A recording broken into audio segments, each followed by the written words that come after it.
Hello, welcome to the very first episode of SuperStrings Studio Live.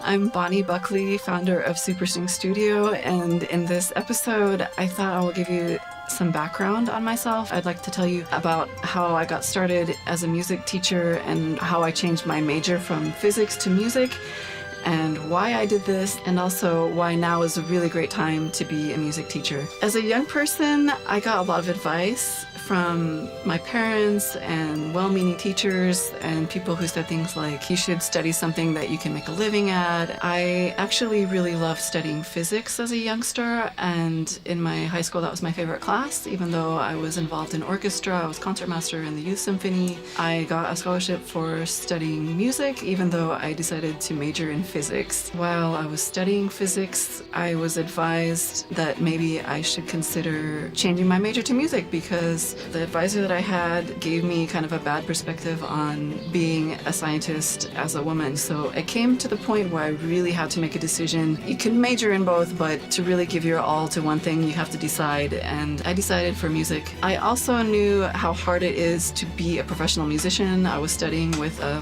well-known violinist in the Seattle Symphony. He had studied at Juilliard with Galamian, and I know how hard it is seeing his life as a symphony musician. And most of all, I realized that to have an impact on people, you have much more of an effect as a teacher. I mean, this is the chance when you guide people's lives and get to know people personally and influence how they themselves are going to pursue music and love music and bring it into the world. Whether they themselves decide to go on the stage as a professional or become teachers themselves or not, or even if it's just to help people learn how to enjoy music, a teacher really has a great role in the profession of music. So I came to the difficult conclusion that I was going to study at the Longy School of Music in Cambridge, Massachusetts, and I auditioned for Roman Totenberg, and I remember at this time I looked kind of young, and he said, "Oh, is this one even old enough for this program?" But I was already 21 years old, so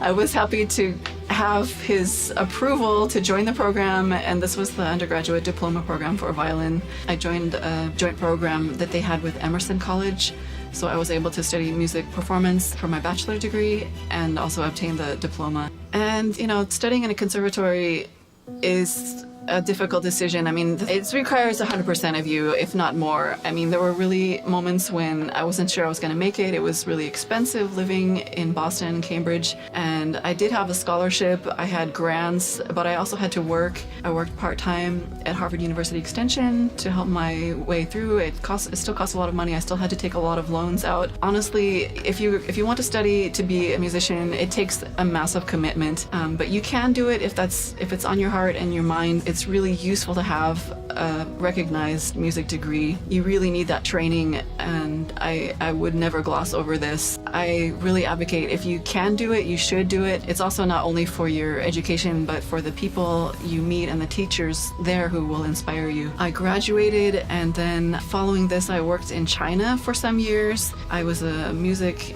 director at a school in Shanghai, but I have to say, I really got much of my education also just on the job and by being in the school, and there's nothing you can do about this. You really have to go through it. It takes time, and you have to make mistakes and learn from your mistakes. That's what I've been doing, and I also gotten a lot of training in Germany by being a teacher as a private music studio teacher and teaching after school at an international school.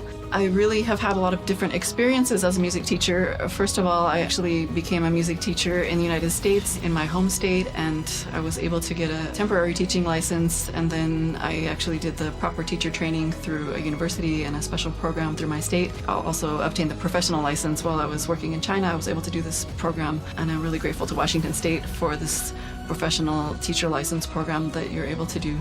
So if you want to be a music teacher, I really think you should do it. If you have the ability to go to study music, the world needs good music teachers. And I'm not saying that just because I am one, but I think that music really has an impact on this world. And now is really a wonderful time to be a music teacher because there's so many amazing things that we can get for free to help us in our teaching. Like metronome apps that you can use, recording technology. It's really, there's just so much out there. I could do, I think I will do another episode just on the things that are available to us. I'm making these to help our profession and to help you if you're someone who's studying music to become a professional musician or considering music as a career.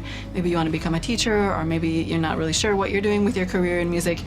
But I know we can all use some help and inspiration in our music career. But that's my career so far. I just wanted to give you a little bit of background on where I'm coming from and who I am. So I really appreciate your watching this episode. And if you got anything from this, please like it below. And also you can stop by our free Facebook group, SuperStrings Studios on Facebook. And I also have a website. So please come on by and get more free resources and inspiration and encouragement there. So let's get started.